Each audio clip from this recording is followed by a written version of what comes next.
Hello lovely people and welcome to Personal Budgeting 101. This kind of sounds like a course. But anyway, in today's vlog I'm going to be giving you some tips on how to budget, the do's and don'ts of budgeting, and also introduce you to the 50-30-20 budgeting method. Before I get into the video, please subscribe to my channel in order to get notified as soon as I get a video up. Now, let's talk finances. First of all, where do I draft a budget? This is always a question that people ask me when I talk to them about budgeting.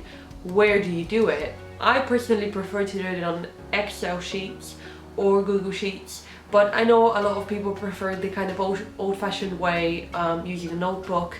But I do prefer Excel or Google Sheets because you can use the formulas and it just calculates everything for you, so you don't really necessarily have to go into calculating all of these expenses and do all the maths basically. So your sheet can look like this, or this, or even that. It's your choice really. Number 2, categories. This is the most important part. Category number 1, that is essentials. Essentials include bills such as mortgage or rent, council tax, water, other utilities, food and transport.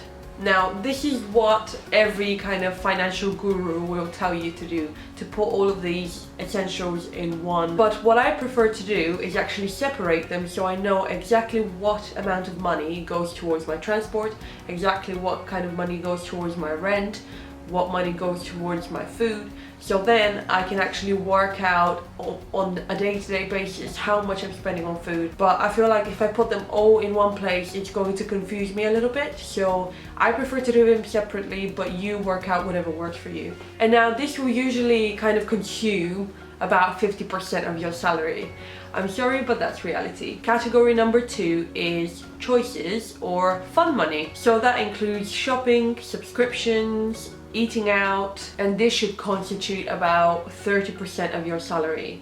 It should not exceed that because that's not very sustainable. And category number 3 is financial goals. What are your goals? Are you trying to save at all? If so, what are you trying to save? Are you saving for an early retirement or comfortable retirement? Are you trying to save for a car? Are you saving for a down payment on a house? Are you trying to pay off your debt? Are you trying to save for your emergency fund, which I should have said first because I think that's the most important thing that you should be saving for? Are you trying to invest in anything?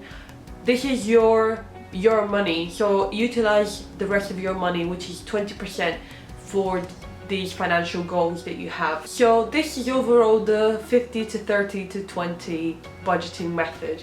So again, 50% goes towards your essentials, 30% goes towards your choices, and 20% goes towards your financial goal. This is, I think, the simplest way of explaining this method without going into too much financial BS. Now let's get into the do's and don'ts. Do's: be consistent with your budgeting. Do it every single month. Create a spreadsheet and fill it in the beginning of the month. So this is where you estimate how much you're going to spend this month.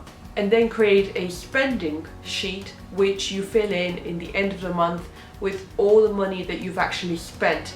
And then do compare how much you budgeted for and how much you actually spent. This is going to give you a very good idea of if you're kind of underestimating how much you'll be spending or if you're overestimating, and then you will kind of adjust your budgeting to kind of fit with your expenses. And I think the most important is try to make more money. So what are you doing in your spare time if you have spare time?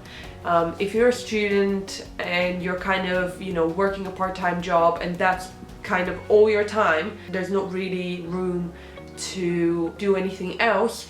But if you do have 1 or 2 days a week where you're free, think about, can you get another job? Can you make money online somehow? What can you do in order to actually improve your profits if your funds are not kind of sustainable for you? Don'ts: do not overestimate how much you will save. Don't think that you can just save half of your salary, because that never works and you just end up being disappointed in yourself and you hate yourself because you've spent so much money. Be realistic. That's the first and most important thing that I want to stress on. Don't forget to check your bank account for you to kind of go into it 2-3 weeks later and realize you have like £20 left or something. Check it regularly and make sure that you're kind of on top of your spending. Don't try to justify unnecessary spending. Be honest with yourself. But also don't feel bad if you've spent more than you budgeted for, because that happens all the time. It happens to me every single month, I would say. But don't feel bad about it. Happens all the time to everyone. And I would say don't use budgeting apps. I know that there's a massive craze about budgeting apps right now, but I would say that they're not really accurate, and they don't really separate your spending into the proper categories. I've tried several of them, and what I find is they put different spending, which should be, for example, in the essentials category, they put it into the choices category, and I think it kind of messes up my budgeting overall, so I would not recommend using budgeting apps. There is a ton of information out there that you can get online about budgeting and overall kind of financial advice. Now, I'm not saying that I'm an expert, but I've learned from life, which is probably the most valuable teacher, and experience as well. If you want to talk to me about your finances, if you want to get more into budgeting and more in depth about your finances, and if you want to speak to me, you can do that by becoming a patron, which you can do by accessing the link in the description below. You will get a 30-minute conversation with me every single month on any topic that you like. It could be budgeting, it could be art, it could be anything really. And you also get a ton of other benefits that you can read about in the link below. I hope this video has given you some kind of insight into personal budgeting, and I hope you take away this advice and apply it in your life, and I hope this helps. I will see you in the next video, which will be uploaded next week on Tuesday, and until then, stay financially sustainable and bye!